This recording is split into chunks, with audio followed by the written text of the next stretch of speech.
today I am joined by Diann Wingert. I'm so excited. Diann, you are a former therapist turned business strategist and coach who helps female consultants and coaches create profitable, sought after, right sized business based on their unique expertise using your signature framework, the Boss Up System. Welcome. I've really been looking forward to this call, and I know it's going to be juicy. So good. So, Diann, okay, this is our first interaction, so our listeners Mm-hmm. know. And here's the thing, girl. I pride myself in being a straight shooter. I'm Same. 50 now. I don't have time for bullshit. Girl, you don't have time for bullshit. And so I really perused your website. I read your blogs. I listened to your podcast. And Diann, can I tell you, I'm going to be serious with you. Hats off to you. Mm-hmm. Fantastic body of work. Thank you. What no really what resonates with me so deeply is that you're such a straight shooter too. Mm-hmm. And sure, you have fancy degrees and we can get into that, Yeah, but who cares? mostly, yeah, you're this woman, you're living in your truth. And I read this in your website and I'm like, oh my gosh, this is my woman, this is my girl, Mm-hmm. this is not my first rodeo, and I've made all the mistakes so you don't have to. My goal is to shave years off your learning curve so you get farther, faster, and with lots less frustration, fatigue, and fuck this, which is Yep. like, oh my gosh, she's talking my love Those are my language. words. Yeah. I know. So let's get started. Okay. One of the things that you said, building something authentic requires taking off the mask and having the courage to be true to oneself. Can you share what mask did you have to take off? Oh, God. I think I had multiple layers, and this goes way earlier than the COVID pandemic where everybody else was wearing one too. I learned very early in life. I was adopted, and I was adopted into an upper middle class family with a largely absent father and a very abusive and really mentally unstable mother. So, luckily for me, I was a gifted kid. I was very bright and I was very observant. And I figured out pretty early on that this was not a safe person. So, I started developing resiliency from a very early age and stage because I needed to keep myself safe. And I think that the mask wearing started with recognizing, watching her behavior, watching how she would go off on some of the kids. There were a bunch of adopted kids in our family. She was How like the many? affair. It's so cringy. I don't even know if I want to say it, but at the Okay. height of her insanity, there were 2 biologicals and 8 adopted. And I'm not talking foster kids. I'm talking legal, legitimate adoptions.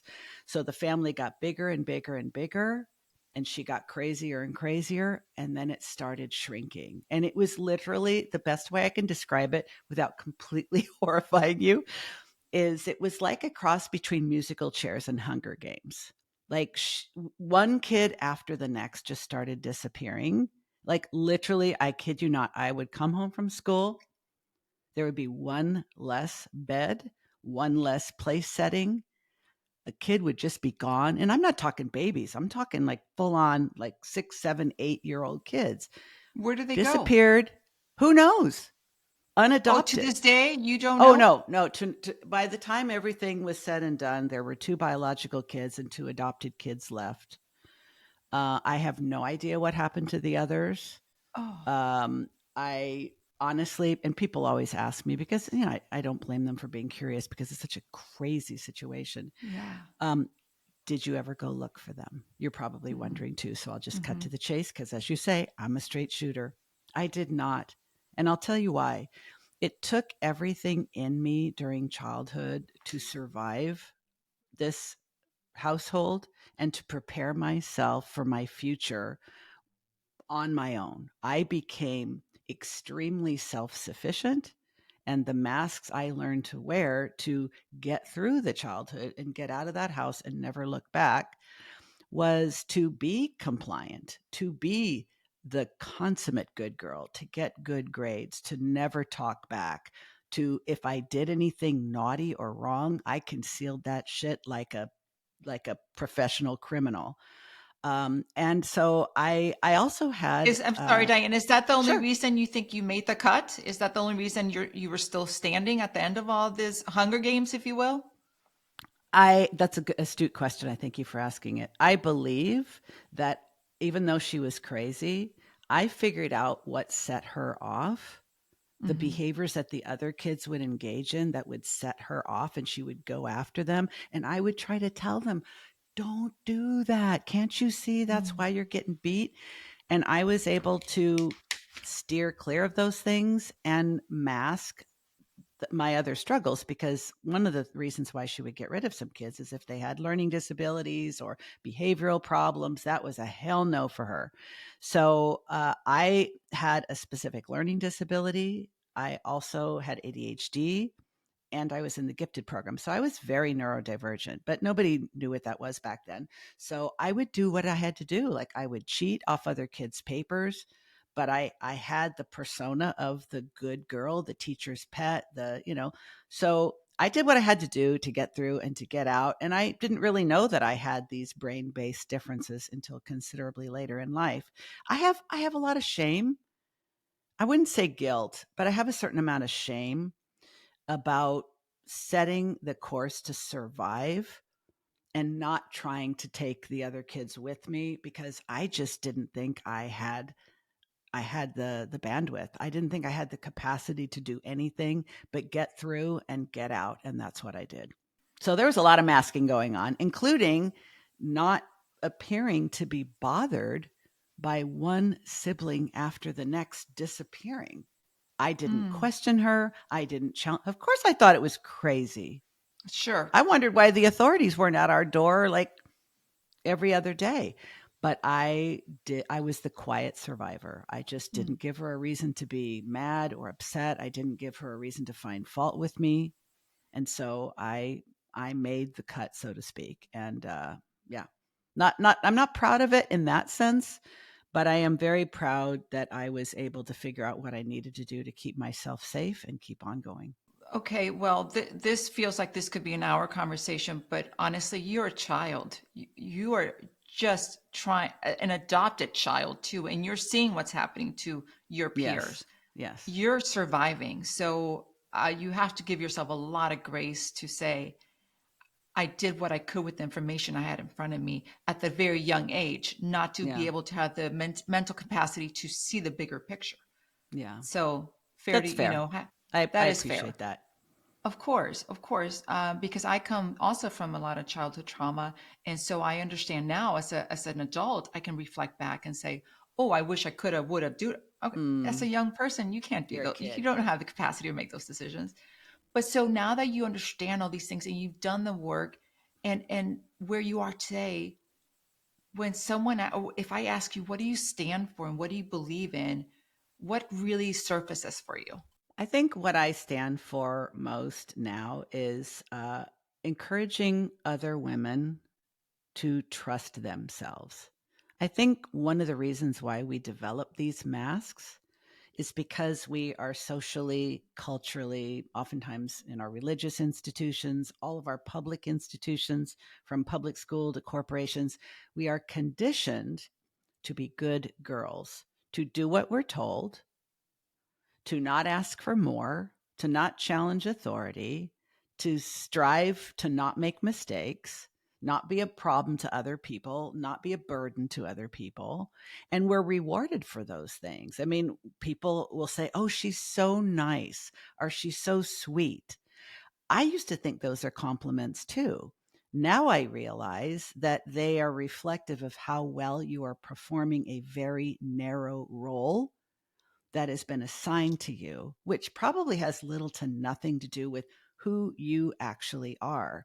I think some people are born to stand out, but we are all culturally conditioned to fit in and blend in because we punish those that are different. You're different in any way, you're going to be ostracized, you're going to be punished, you are going to be bullied if you're gay, if you're biracial, if you have any physical differences, behavioral differences. Like, kids learn very early in age, even if you don't grow up in a crazy family like mine. Kids learn from a very early age that there are accepted ways to look, to be, to feel, to show up, and there are unaccepted ways. And even though we like to claim that we are progressive and we are accepting and we embrace diversity, we do not. That's bullshit. Institutions exist to get people to conform to the norm because it makes them easier to manage. And, you're just focusing on everybody being kind of in the middle. There are always going to be outliers, and you're not going to meet the needs of those people. So you have to get them to behave like everyone else. So I think human beings, and part of this is also biological.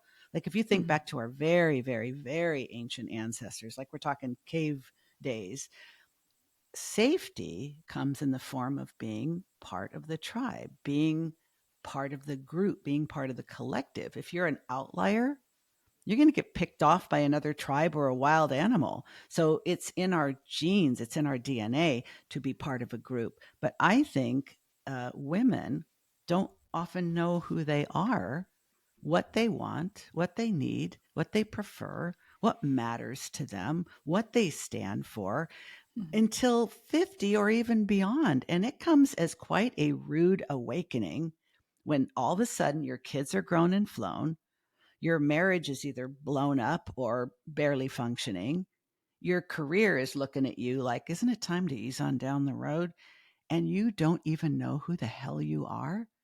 That's not an uncommon experience. I think it's what most women go through. And now you've got all the disruption of menopause at the same time. It's a genuine crisis for a lot of women, I think. So I stand for normalizing all of that and encouraging people, women in particular, like get to know who you really are, your needs, wishes, wants, preferences, and priorities, even if you don't assert them, because the time will come where your life will depend on it. So true. I receive everything you just said. And for me, is that to mirror back what you're saying, no child escapes their childhood without these false narratives, these labels that we've Yes, yes. attached to, and we attach them, and we own them as our truth, and it's a false narrative.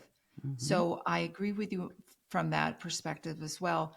But I'm going to just play devil's advocate here.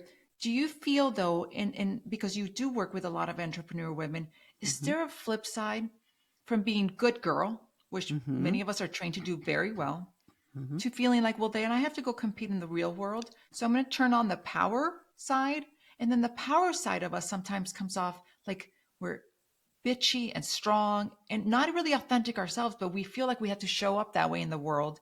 And I often think, boy, can we be strong and feminine? Can we be powerful and use our voice, but also be vulnerable and have the softness that it is us as a feminine being? And is there shame in that? What are Mm. your thoughts on that? These are such good questions. Yeah. You know, I think sometimes there is a backlash, Mick. Hmm. I think sometimes, the degree to which a woman has felt sort of oppressed or repressed or suppressed, or maybe she's just done it to herself. And now she's like coming out in a big way. I'm making up for lost time. I think when this is like very dramatic, whether it's because she's now like the kids are situated, maybe they're off to college, and now she's been a stay at home mom, she's going out into the workforce and she's going to go kick ass and take names. Or maybe she's been quietly languishing in a lousy marriage and now she's liberated herself and now she's going to declare, I am woman, hear me roar. Whatever the tipping point is, if it's really dramatic, if she goes from submissive and demure to, you know, aggressive and demanding, that's more than just a course correction. That's a reaction to something. And I don't think that's healthy either.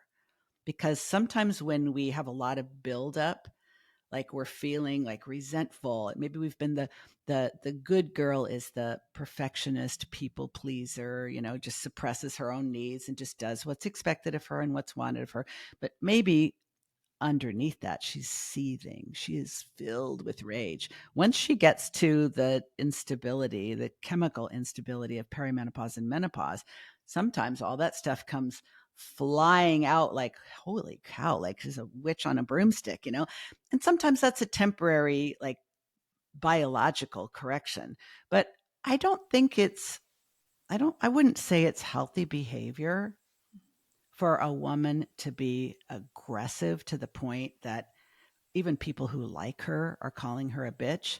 It might be Mhm. a misunderstanding about what she thinks power takes, what it Yeah, sometimes I requires. think it's just another mask that they feel like they have to put on. Again, not being authentic to themselves.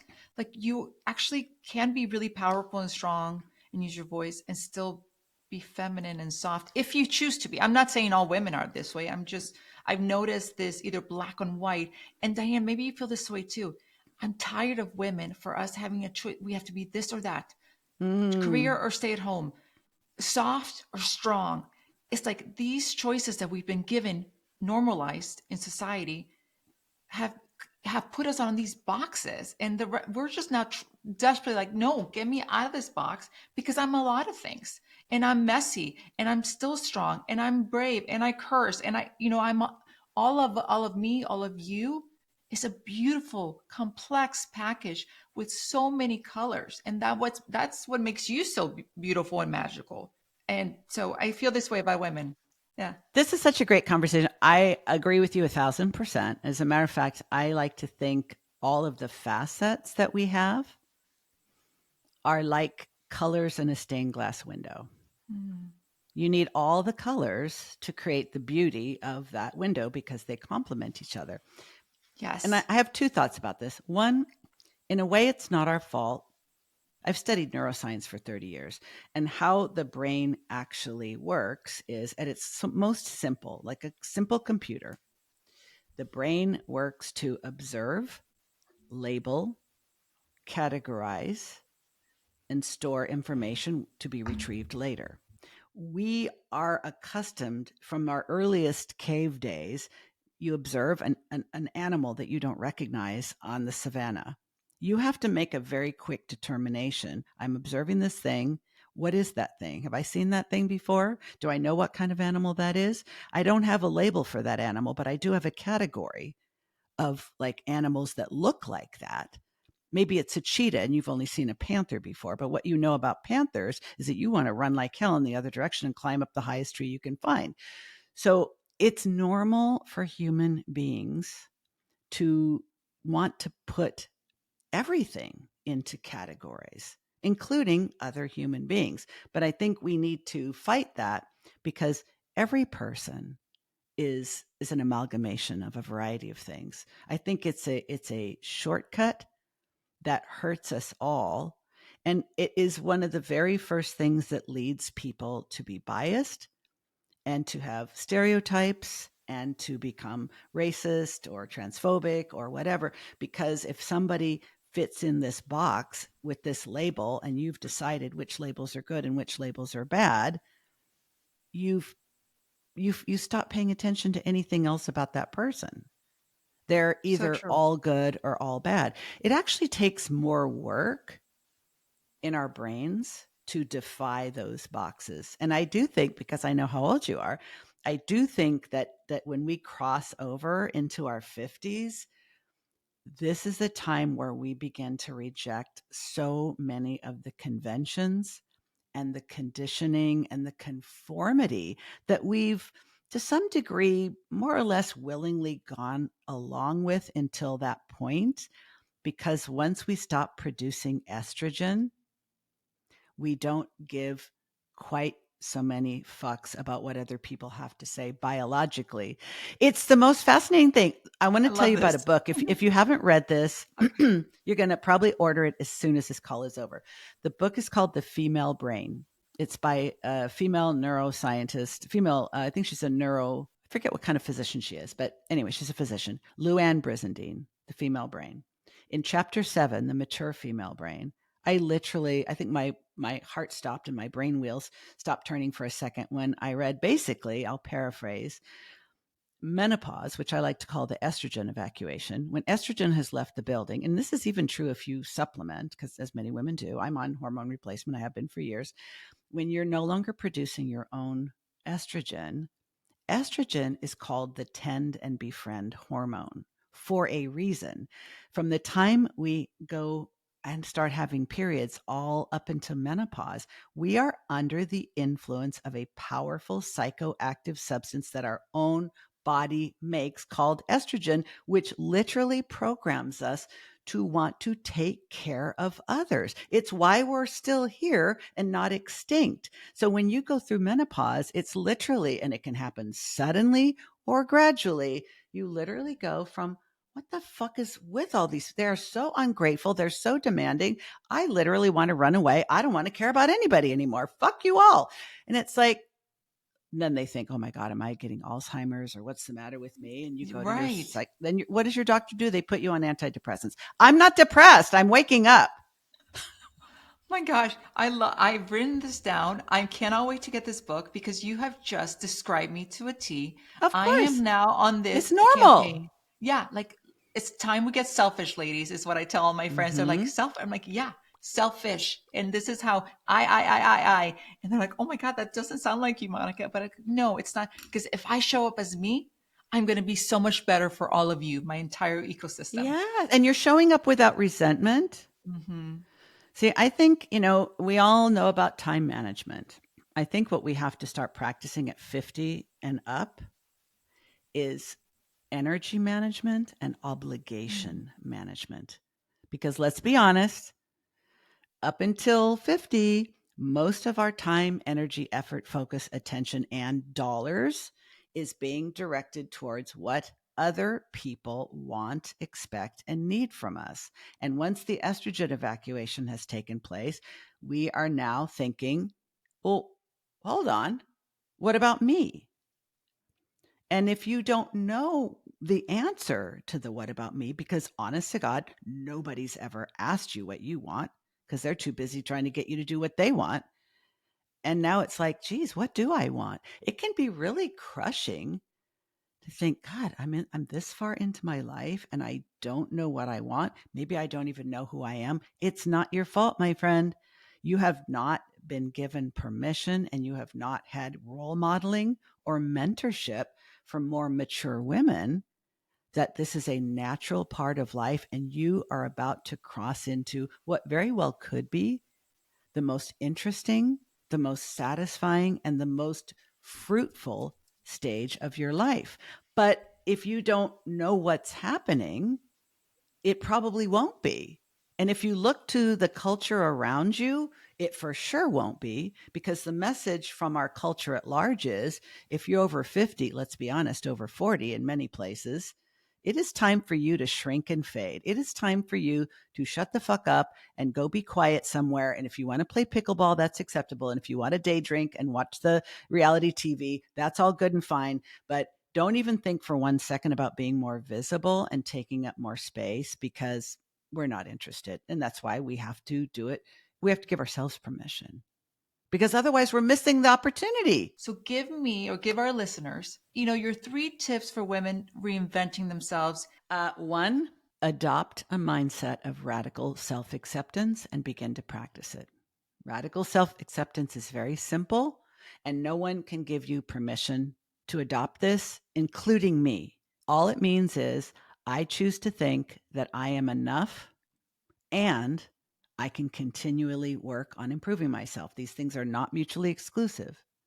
You are enough right now, and you can continue to improve yourself. You are not lacking anything, and you do not need to meet any requirements before you can continue. Second thing related to that is we need to start giving ourselves permission and stop looking to others to give us permission. If you want to do something, do it. Now, if you are married and you need to invest some money in what you're doing, obviously you need to have that conversation with your spouse or partner. But waiting for someone else to say, "Yeah, I believe in you. Yeah, I think that's a good idea. Yeah, you should do it." Don't put that burden on yourself. It's completely unnecessary and may not happen. And three, I think women over 50 in particular need to make the courageous decision to become comfortable taking up space and what I call show up, stand up, and speak up at an age and stage when women are told it's time to shrink and fade. I think we have to make a decision. Am I going to get bolder and more true to myself? Or am I just going to age out and live with regret? Obviously, you know which one I chose. I'm right there with you. And thank you. Those are really powerful and very meaningful. What's Okay. happening in your world? Tell me what sort of magic are you cooking up and what are you dreaming about these days? I have been working within my current business since 2017. And I mentioned to you a few minutes ago, Mick, that I've come to accept that I'm not a person who picks and sticks. I'm a person who is continuously evolving. And sometimes that means letting something go that I've put a lot into, because even though in some ways it's still satisfying, in some ways it's still fulfilling, in some ways it still has meaning and it's helping other people, it has gone to feeling like kind of a too tight pair of shoes. I can still walk, it's just uncomfortable every step of the way. So I reached a Gosh, I love point in my this. business over the last couple of years that I thought I need to make some changes. And I don't know exactly what it's going to look like. I know that 2024 is the year I've declared I'm going to rebrand my business and the podcast.